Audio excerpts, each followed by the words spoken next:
अरे वारी जाऊं रे कुराबली हारी जाऊं रे हो, वारी जाऊं रे कुराबली हारी जाऊं रे। सतगुरु आंगण आया मैं वारी जाऊं रे, मारा सतगुरु आंगण आया मैं वारी जाऊं रे।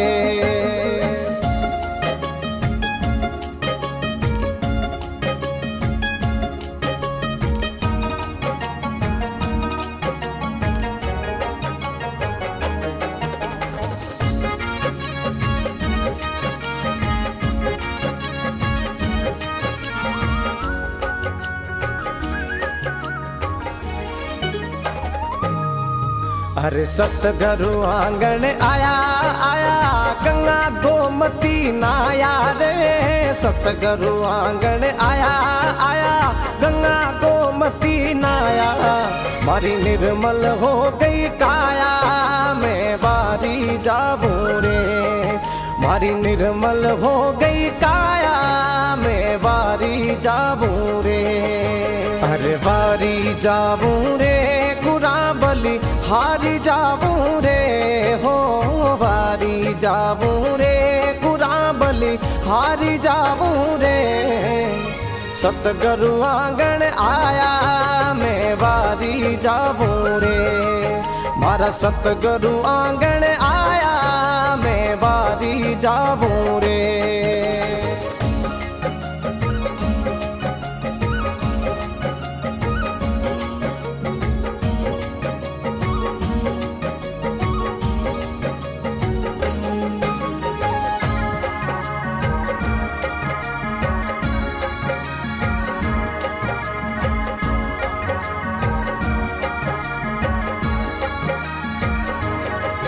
हर सतगुरु दर्शन दीना भाग उदय कर दीना रे। सतगुरु दर्शन दीना दीना भाग उदय कर दीना, मारा कर्म भरम सब चीना मैं वारी जाऊं रे, मारा कर्म भरम सब चीना मैं वारी जाऊं रे।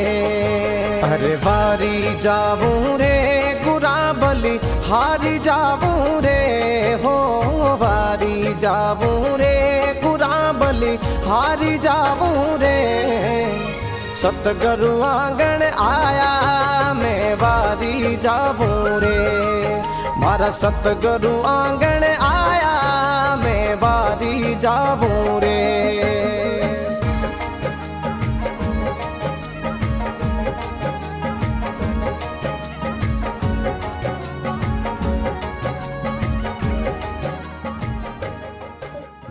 हम लोग ओशो अपने नील फार्म हाउस में आते रहे हैं, यहाँ पे कैंप चलते रहे हैं। बहुत शुरुआती दिनों से हम लोगों ने देखा है, अभी काफी प्रगति कर गया है और गुरुदेव की कृपा है इकहार स्वामी के। इस सिलसिले में ओशो आशियाना नाम से शैलजा माँ और विनोद स्वामी जी ने यहाँ पे एक हाउस लिया, उसको ओशो आशियाना नाम दिया है। ये और खुशी की बात है हम लोगों के लिए कि नील फार्म हाउस में वास्तु के रूप में भी ओशो आ गए। तालियां होना चाहिए। जैसा देखता था कि ओशो जब गुरु पूर्णिमा में या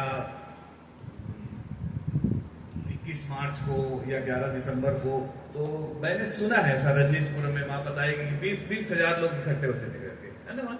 ऐसा 20 हजार लोग इकट्ठे होते थे। हमने एक किताब निकाली है क्या गहरे पानी पैट किसी के पास? कल हमने जो किताब, हाँ इसमें आप पढ़िएगा, इसलिए आपको दे रहे हैं। इसमें गहरे पानी पैट में एक चैप्टर है जिसमें ओशो बताते हैं कि समूह में ध्यान करने से क्या होता है, पूरा उसका विज्ञान देते हैं ओशो कि जब बड़े समूह में आप ध्यान करते हैं तो क्या उसका साइंस है और कैसे ध्यान व्यक्तिगत हो गया। जैन परंपरा आई, बुद्ध परंपरा आई और ध्यान नितांत व्यक्तिगत हो गया। तो कभी भी जो सामूहिक ध्यान है, जो प्रार्थना है, वो व्यक्तिगत नहीं हो सकती। उसको इसका पूरा रहस्य बताते हैं। तो जितने बड़े समूह में ध्यान होगा उतना ही ध्यान का विस्फोट हो सकता है आपके अंदर में। पूरा इसको पढ़िए आप, क्योंकि मैं जितना बता पाऊंगा बहुत थोड़ा बता पाऊंगा। तो मैंने सुना 20,000 लोग इकट्ठे होते हैं, 5,000 लोग इकट्ठे होते हैं, ऐसा।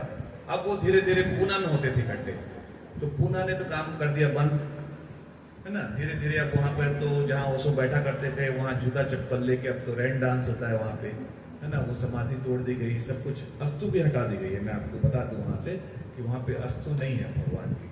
आपको लगता है वो समाधि है, बस वो ऊपर का ढांचा है। जितने भी उनको एनर्जी को डिस्ट्रॉय करने का जो भी उनको मौका मिला, भगवान की फोटो हटाई गई सबसे पहले। भगवान का आप नाम लेना पाप है वहां, आप ओशो नहीं बोल सकते, आप ओशो के भजन नहीं गा सकते आप वहां पे। धीरे धीरे माला बंद कर दिया उन्होंने, फिर संन्यास बंद कर दिया उन्होंने, फिर अब माला पहन के जाना भी वर्जित है। ये तो हमारी स्वतंत्रता है ना। मेरे गुरु ने माला दी और मैंने गुरु से माला ली, तो ये और मेरे गुरु का कमिटमेंट है, बोथ साइड कमिटमेंट है। इसमें आप कौन होते हैं मेरे को माला उतारने के लिए बोलने में? अगर मेरी मर्जी है तो मैं पहनूंगा, और मेरी मर्जी नहीं है तो मैं नहीं पहनूंगा। ये तो मैं मालिक हूं ना इसका। आप मुझे कल वो कहेंगे कपड़ा उतार के आओ, नंगे हो के आओ, तो ये आप मेरे मालिक कैसे हो सकते हैं? आप हमारे मालिक कैसे हो सकते हैं? मेरे गुरु ने माला दी है और मैंने ली है। अगर गुरु बोलता है कि मेरी माला को मांगता है वापस में, उसमें भी बोथ साइड कमिटमेंट है। मेरी मर्जी होगी तो मैं दूंगा गुरु को वापस, ना होगी तो ना दूंगा, क्योंकि गुरु ने दिया और मैंने लिया। जब इन्होंने कुछ दे दिया तो ये वापस नहीं ले सकते।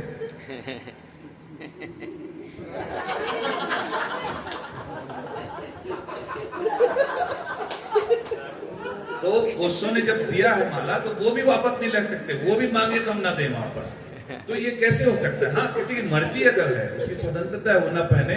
तो पूना ने ये सारा काम, जो मैं मुद्दे पे आ रहा हूँ, पूना ने सारा काम, ये जो सामूहिक एनर्जी का जो काम था कि एक साथ हम लोग 500 लोग, 1000 लोग, 5000 लोग व्हाइट रोप करते थे, वो सब तोड़ दिया, पूरी एनर्जी को खंडित कर दिया।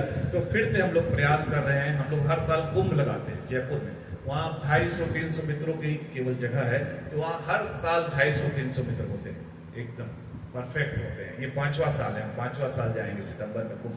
तो वैसे ही अभी पहला संरचना हमने करी दमोह में एक महोत्सव का आयोजन किया। वहां भी लगभग 300-350 मित्र इकट्ठे हुए, और उन्होंने भी खूब भव्य आयोजन किया कि ओशो नजर में आए लोग। ये हल्ला बोल कार्यक्रम है, इसका ध्यान तो हम करेंगे ही। ध्यान के तो 6 सेशन नियत है कि 6 सेशन होंगे ध्यान के, बिल्कुल होंगे 6 सेशन, उसमें कोई कंप्रोमाइज नहीं है ध्यान में। पर ध्यान के साथ हम नए लोग खींचने के लिए एक महोत्सव का भी आयोजन करेंगे, जिसमें अनूप जलोटा साहब होंगे। अनूप जलोटा साहब से बात चल रही है ना। अनूप जलोटा साहब अगर परमिशन देते हैं तो उनको, और दूसरा कपिल शर्मा, है ना। अगर हम लोग देख रहे हैं, अब हमारी जितनी हैसियत है, जितना फाइनेंस देंगे मालिक साहब, उतना बुलाएंगे उसको, और इतना भव्य कार्यक्रम करेंगे कि वो पूरे महाराष्ट्र के, और उनमें सीएम साहब को भी आना है, मतलब सीएम साहब को भी हमको लाना है। ये हम लोग ने जवाबदारी ली है कि देवेंद्र फडणवीस साहब को भी उस कार्यक्रम में लाना। इसलिए नहीं लाना है कि उससे हमारे कार्यक्रम की शोभा बढ़ेगी, इसलिए कि ओशो का काम बढ़ेगा।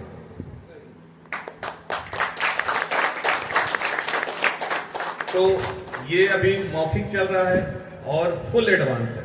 जो भी पैसा है 1000, 2000, 4000, अगर आप एडवांस बुक कर लेते हैं अभी और रसीद ले लेते हैं तो बुक है, और नहीं तो ना कोई इसमें एडवांस की आप आधा आज दे दें, आधा कल देंगे, यहाँ आके कोई पैसा उस दिन रिसीव नहीं होगा।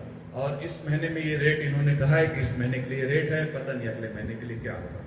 तो आप अगर एडवांस देके, पूरा एडवांस और रिफंडेबल नहीं है पैसा, है ना, इसको जान के दीजिएगा। या तो दान समझ के दीजिएगा, या आ जाइएगा, या अपनी जगह राम की जगह श्याम को भेज दीजिएगा, कोई भी आ जाएगा, हमको उससे कोई नहीं है। ये आप किसी को भेज सकते हैं, नए व्यक्ति को। तो जितनी सीट आप चाहें उतनी सीट आज बुक करा सकते हैं, पूरा फुल एडवांस के साथ। तो एक बार जोरदार क्लैपिंग होनी चाहिए।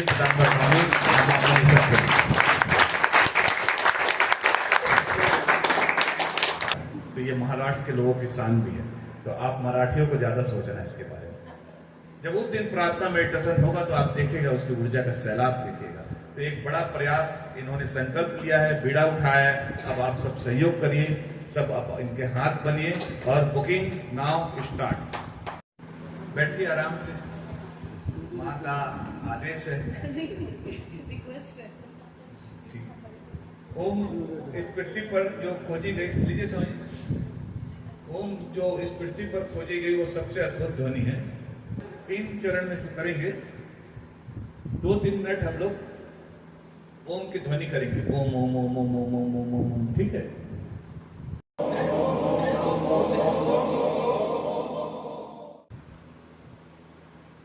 कोई जिसको ओशो ने जिसके सर पे हाथ रखा है, तो वो जब हाथ रखता है आपके ऊपर में, तो उसके माध्यम से ओशो ही रहते हैं, है ना। तो कुछ जैसे इन्होंने कहा कि भाई आश्रम चलाना बहुत दुर्भर कार्य है, बहुत टफ टास्क है, तो मैं नहीं पढ़ूंगा ये झंझट, है ना। जैसे माँ ने बताया कि माँ किताब बेचती रही, है ना, किताब के काम में लगी रही, तो हम किताब के काम में तो लगी गए हैं। एक भाव नियोजित है, अगर 60,000 स्क्वायर फीट जमीन अगर नील फार्म हमें देता है, तो मैं आश्रम का निर्माण करने की जवाबदारी लेता हूं, क्योंकि हमको लफड़े में फंसना ही, जितने भी लफड़े दुनिया के हैं, क्योंकि एक आश्रम में हमारा पेट नहीं भर रहा है, तो यहाँ फिर मांगेंगे, फिर यहाँ पे बैठेंगे, अस्तित्व के लिए होगा।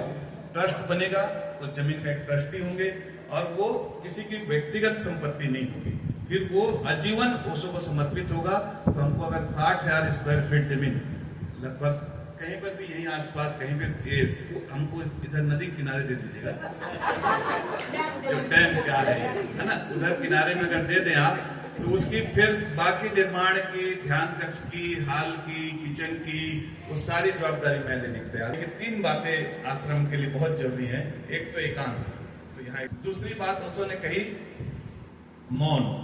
जब एकांत है चारों तरफ, तो आप उसमें मौन रहो, तो ये बहुत सुंदर मौन घटता है चारों तरफ। और तीसरा उन्होंने कहा प्रकृति सानिध्य, तो यहाँ तो प्रकृति बह रही चारों तरफ, शांति एकांत है, बहुत ज्यादा एकांत है, चारों तरफ प्रकृति है, झील है ना। जमीन तो बहुत है, और भी मतलब कम से कम 80-90 एकड़ जमीन ऐसी है जहाँ मतलब कहीं पे भी कर लो आप 2-4-5 एकड़ लेके नील फार्म को लगी हुई।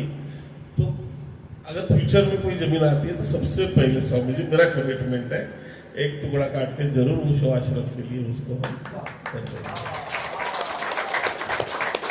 उसमें गए, विनोद लेके गए हमको और बोलते हैं यहाँ पर जा रही हो, दूर रहना इनसे, सबसे दूर रहना, और किसी को टच नहीं करना, दूर रहना।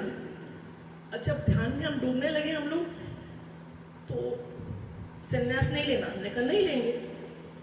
फिर 2 दिन ऐसे चलता रहा, वहाँ ध्यान करते, रात को बस बातें सुनाते, मैंने कहा ठीक है। फिर ठाटे बोलते अच्छा ले लो तुम, फिर हम भी ले लेते हैं, और कोई फोटो नहीं खींचेगा। तो फोटो जो भी रही वो फोटो अलग करते गए, किसके पास गई थी फोटो, वो फोटो अलग कर दी। और मेरा ये सौभाग्य है कि हमने आनंद एकांत जी से संन्यास लिया। आज पहली बार इतने सब सन्यासी मित्रों का बहुत बहुत धन्यवाद इस जगह को पवित्र करने के लिए। दोनों ने एक साथ लिया,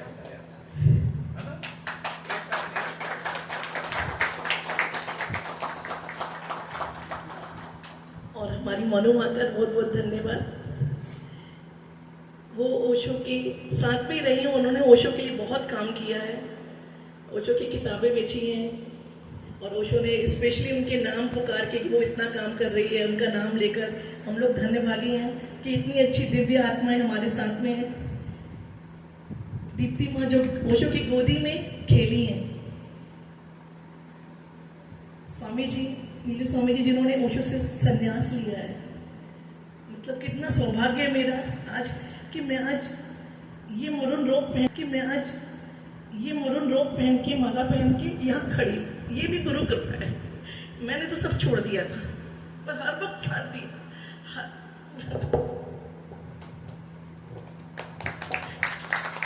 फिर बोलते हैं इखा जी से आकर पहली बार मिले, तेरे को लेके दे रहा हूँ यहाँ पर, तू कहीं नहीं जाएगी, वो यही ध्यान करेगी।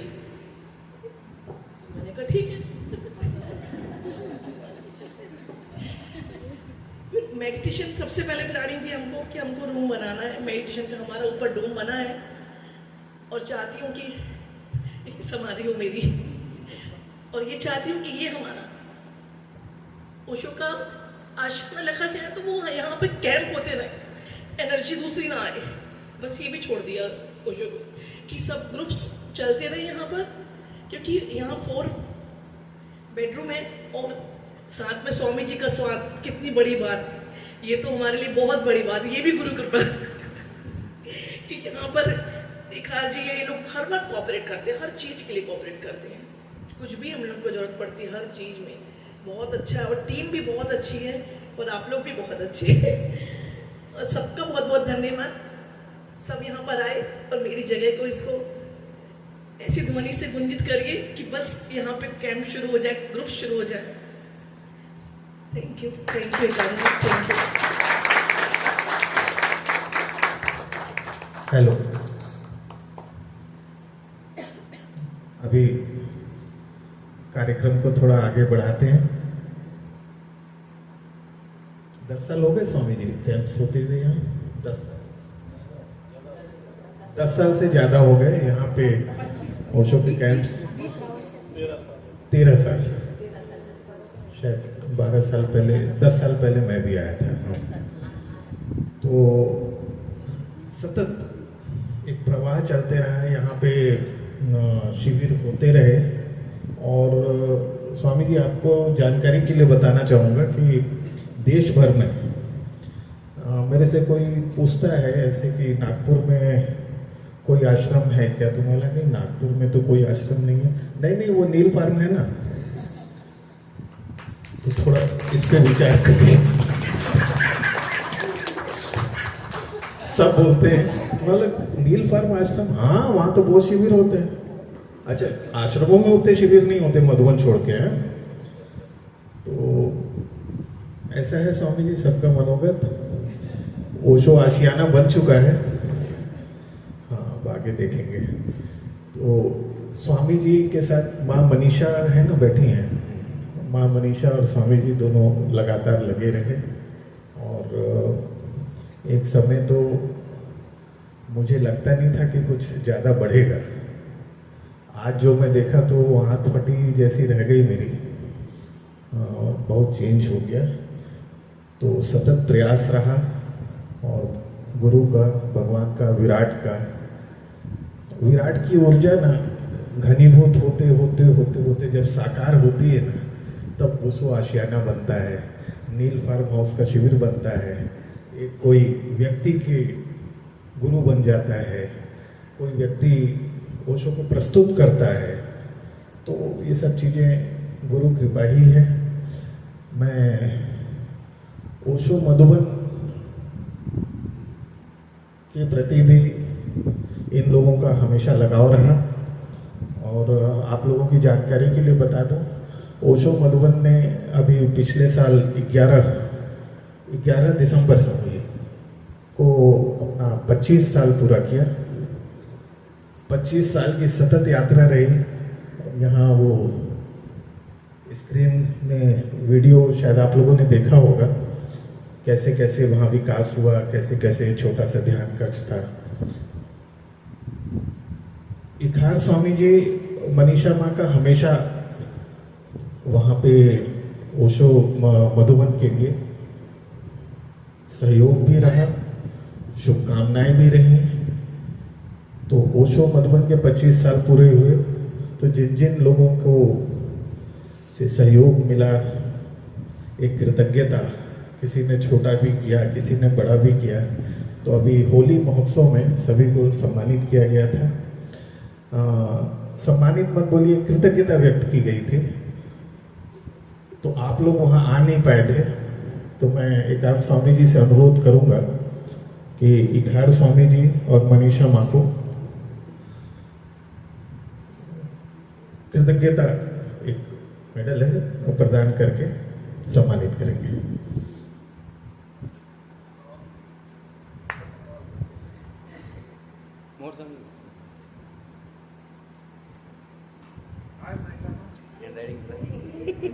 तरह से थोड़ा खराब हो गया। ओशो मधुबन की 25 साल की यात्रा में आपसे मिले सहयोग के लिए प्रति हमारा आभार सरकार।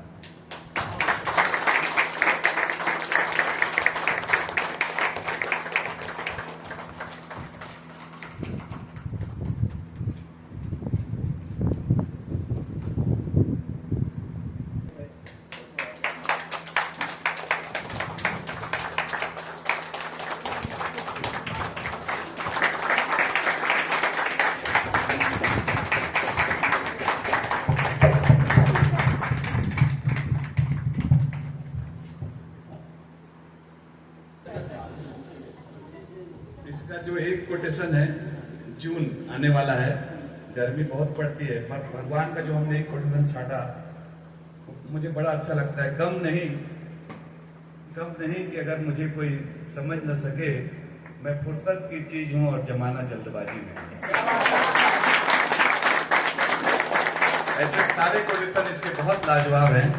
अनुभव के अंतरिक्ष इस जगत में वैराग के पैदा होने का कोई उपाय न कभी था और न कभी होगा।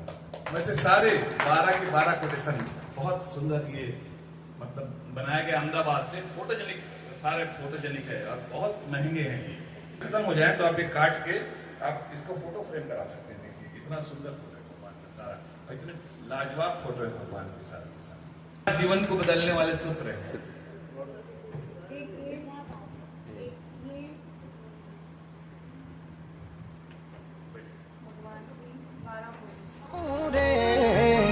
सतगुरु आंगण आया मैं बारी जाऊं रे, मारा सतगुरु आंगण